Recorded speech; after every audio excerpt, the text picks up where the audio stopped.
Hola oyentes de Radio Sefarad, volvemos a recorrer la geografía del Yiddish de la mano de Barda Fishbein. ¿Qué tal, Barda? Hola Jorge, hola a los oyentes de Radio Sefarad. Hoy vamos a un pueblo que tiene nombre de persona casi, ¿no? Borislav. Sí, yo creo que en ruso lo que nosotros diríamos Boris es Borislav. Bueno, pero este pueblo creo que está en Polonia, ¿no? En vez de... ¿O dónde? Sí, ahora es Ucrania. Fue parte del Imperio Austríaco, luego hasta 1939 fue parte de la Galicia polaca y hoy ya pertenece a Ucrania en todas estas particiones, preguerra, posguerra, pre-Unión Soviética, post-Unión Soviética. Yo creo que ya tendrían que volver a poner ahí la zona de residencia, el PALE, y dejarse de tantos países, nombres de países, porque en realidad es uno solo, ¿no? Bueno, no me vamos a poner en política internacional, vamos a hablar de Borislav. ¿Qué me vas a contar?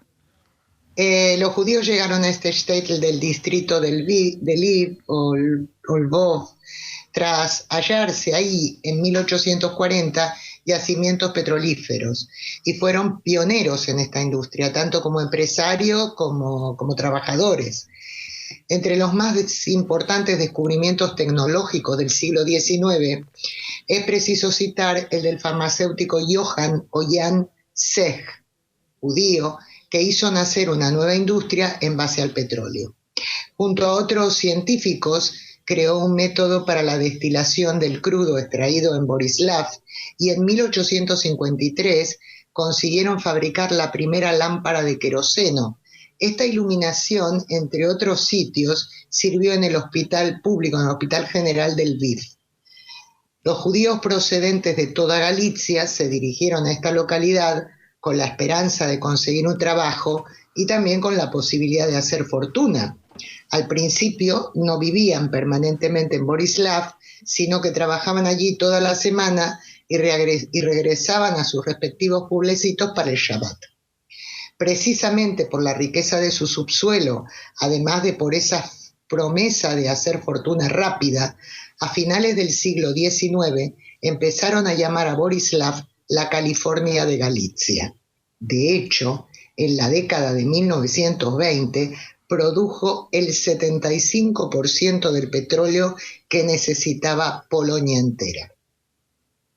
Alrededor de 1880, unos 3.000 judíos ya asentados permanentemente en la ciudad o en sus alrededores trabajaban en los pozos petrolíferos. Ese año, las autoridades austríacas establecieron una ley por la cual en cada punto de extracción, fuera petróleo o mina, porque también había minerales en el subsuelo allí, debía haber un capataz no judío. Eso dificultó el crecimiento de los pequeños empresarios judíos que decidieron crear asociaciones para unirse y defender mejor sus intereses. También se creó un banco judío especialmente dedicado a esas actividades para ayudarlos, pero esta entidad no pudo competir con grandes bancos como el Landesbank vienés y pronto fue cerrada, por lo que muchos judíos se vieron obligados a su vez a cerrar sus empresas. En 1890, sobre un total de población unos 10.500 vecinos, los judíos de Borislav eran más de 9.000.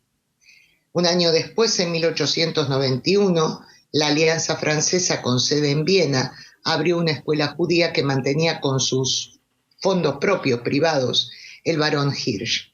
2 años después acudían a ella unos 350 estudiantes y su número siguió creciendo, pero en 1908 había disminuido hasta los 250 alumnos y a finales de ese mismo año la escuela cerró.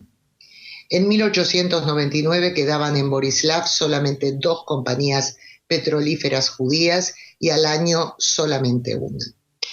Como las grandes compañías de propietarios no judíos no contrataban a trabajadores judíos, a finales del siglo XIX había mucho desempleo y los trabajadores en paro solicitaron al segundo Congreso Sionista, celebrado en Basilea, que se les facilitaran los medios para emigrar a Palestina. El propio Theodor Herzl intervino con un encendido discurso en favor de sus demandas y consiguió que la Alianza Israelita Universal ayudara a unos 500 trabajadores, pero para que emigraran a Estados Unidos. Pese a esa ayuda y otros recursos para auxiliar a la comunidad de los que siguieron residiendo en Borislav, unos 3.000 judíos continuaron viviendo en la más extrema pobreza. En 1921, sobre unos 16.000 vecinos, los judíos eran aproximadamente 7.200. Y en 1939, por el pacto von Ribbentrop-Molotov, la ciudad pasó a ser administrada por la Unión Soviética. En ese momento, el número de judíos de la ciudad había aumentado con la llegada de refugiados de localidades polacas del oeste ya ocupadas por los nazis, hasta ser algo más de 13.000 personas. Las autoridades soviéticas, como en todas partes, desmantelaron las instituciones comunitarias y prohibieron todas las actividades políticas, entre ellas las de los movimientos sionistas. Los comerciantes fueron obligados a dejar la propiedad de sus negocios para organizarse junto a los empleados en cooperativas. Los refugiados mencionados antes fueron deportados desde Borislav hacia el interior de la Unión Soviética en el verano de 1940. Cuando los alemanes rompieron el pacto y empezaron a atacarla, en junio de 1941, muchos jóvenes judíos se unieron al Ejército Rojo y otros huyeron junto a las autoridades soviéticas durante su retirada. Borislav cayó bajo dominio nazi en julio de 1941 y al día siguiente los ucranianos lanzaron un pogromo con un saldo de más de 300 asesinados. Los nazis nombraron un Judenrat y su primera acción se produjo a finales de noviembre de aquel año. En los bosques de los alrededores fueron fusilados 1.500 judíos de una vez y en el invierno siguiente el hambre y las epidemias causaron muchas muertes. Los que eran aptos para trabajar fueron enviados a 3 distintos campos de trabajos forzados en 1942 y unos 5.000 que los nazis consideraron inútiles fueron deportados al campo de exterminio de Belzec. A ese campo de concentración y al de Yanovska, situado cerca del Lviv y creado como extensión de una fábrica de armas, fueron enviados desde finales de julio hasta principios de noviembre de 1942 unos 8.500 judíos de Borislav y de las aldeas de los alrededores. Al llegar pasaban una selección para separar a los que podían trabajar y los que no serían útiles, y a estos últimos los esperaba, como sabemos, una muerte inmediata. Recién entonces, noviembre de 1942, se establecieron 2 guetos en los que cada tanto los alemanes hacían una redada y enviaban a los capturados, como ya era habitual, a Belzec. Ese mismo año aún se creó un campo de trabajo especialmente dedicado a la industria del petróleo de la ciudad, ahora al servicio de los nazis. Pero el exterminio de la comunidad judía continuó. En el matadero de Borislav, en febrero de 1943, asesinaron a unas 600 personas, entre mujeres, niños y ancianos. La acción estuvo a cargo de la policía ucraniana colaboracionista y la policía alemana. Durante los meses de mayo y agosto siguieron los asesinatos de los que aún quedaban en el gueto. Únicamente 1.500 de ellos fueron enviados temporalmente a diversos campos de trabajos forzados. Muchos de los que consiguieron huir a los cercanos bosques u ocultarse en la propia ciudad, tras ser capturados, fueron asesinados con ayuda de ucranianos colaboracionistas, sobre todo pertenecientes a la banda del gran antisemita Stefan Bandera. Las ejecuciones aisladas de judíos siguieron teniendo lugar hasta la liquidación total del gueto de Borislav a finales de junio de 1943. El campo de trabajo forzados local fue liquidado entre abril y julio del año siguiente, 1944, y los últimos supervivientes de la comunidad judía de Borislav enviados a Plaszow, el campo donde transcurre, seguramente mucha gente la ha visto, la película La lista de Schindler de Steven Spielberg, es decir, donde Oskar Schindler organizó el salvamento de un grupo grande de judíos junto a Cracovia. También los enviaron a Mauthausen y a otros campos de exterminio en Alemania. En cuanto a los grupos de jóvenes resistentes de Borislav, que hubo resistencia, poco se sabe de ellos, salvo que a uno de sus líderes, Lonek Hoffmann, lo asesinaron cuando intentó asaltar a un capataz alemán en el campo de trabajos forzados en el que estaba recluido. La suma de judíos asesinados en ese periodo en la ciudad o en campos a los que fueron trasladados es de más de 10.000 nativos. Cuando un mes después, en agosto de 1944, las tropas del Ejército Rojo liberaron la ciudad, encontraron a unos 200 supervivientes en los bosques u ocultos en escondites urbanos. Otros 200 aproximadamente regresaron después desde ciudades soviéticas o campos de concentración alemanes. Tras la contienda, se erigió un monumento en honor a los judíos de Borislav, asesinados en la Segunda Guerra Mundial, aunque las autoridades ni lo cuidaron ni restauraron cuando hizo falta y finalmente el monumento se arruinó. El cementerio judío se cerró en 1959. 3.000 judíos seguían viviendo en la ciudad en 1970, según estimaciones de un censo de la época, pero no había sinagoga. La mayoría abandonó Borislav en la gran emigración de la década de 1990. Como siempre hacemos, vamos a destacar a algunos nativos de la localidad. Ya hemos citado a Johann Jan Zeg, nacido en 1817, el farmacéutico que descubrió una nueva tecnología para la extracción de petróleo y que fabricó la primera lámpara de queroseno en 1853. Este hombre falleció en 1897. A continuación, hallamos a 3 sobrevivientes de la Shoah que contribuyeron a la difusión de la historia de Borislav a través de conferencias y libros.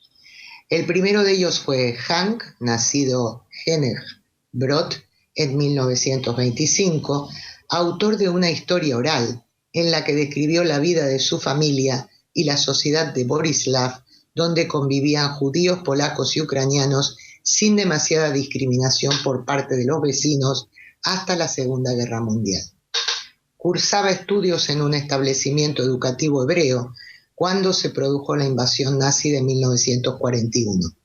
Entonces describió el giro de la población polaca en contra de los judíos, la creación del Judenrat, las medidas discriminatorias como la estrella de David amarilla en las ropas y la vida del gueto hasta la gran liquidación de 1942, cuando su madre fue deportada.